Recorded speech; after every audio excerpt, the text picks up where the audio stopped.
Employment provident fund organisation চমুকৈ EPFOৰ সুদৰ হাৰ সন্দৰ্ভত EPFO বোৰ্ডৰ এক গুৰুত্বপূৰ্ণ পৰামৰ্শ বুলি গুৰুত্বপূৰ্ণ সিদ্ধান্ত।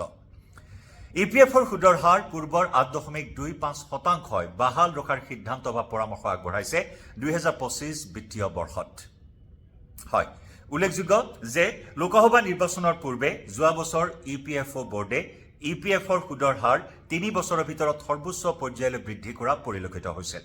অৰ্থাৎ 2022-23 বিত্তীয় বৰ্ষত EPFOৰ সুদৰ হাৰ 8.15%ৰ পৰা 8.25%লৈ বৃদ্ধি কৰিছিল। আৰু এমপ্লয়মেণ্ট প্ৰভিডেণ্ট ফাণ্ড অৰ্গেনাইজেশ্যনৰ কেন্দ্ৰীয় বৰ্ড অৱ ট্ৰাষ্টিয়ে শুকুৰবাৰে 2024-25 বিত্তীয় বৰ্ষৰ বাবে সুদৰ হাৰ 8.25% ৰখাৰ পৰামৰ্শ আগবঢ়াইছে।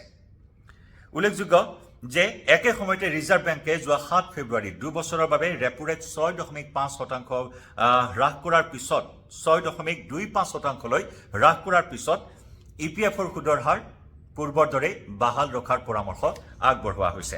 আৰু এই ক্ষেত্ৰত ইতিমধ্যেই 8.25% সুদৰ হাৰৰ পৰামৰ্শৰ অনুমোদনৰ বাবে নিয়োগ আৰু শ্ৰম মন্ত্ৰণালয়ে বিত্ত মন্ত্ৰণালয়লৈ প্ৰেৰণ কৰিব আৰু বিত্ত মন্ত্ৰণালয়ে সুদৰ হাৰত সন্মতি প্ৰদান কৰাৰ পিছতে EPFOই পূৰ্বৰ বিত্তীয় বৰ্ষৰ সুদৰ হাৰ EPFOৰ গ্ৰাহকসকলক জমা দিব।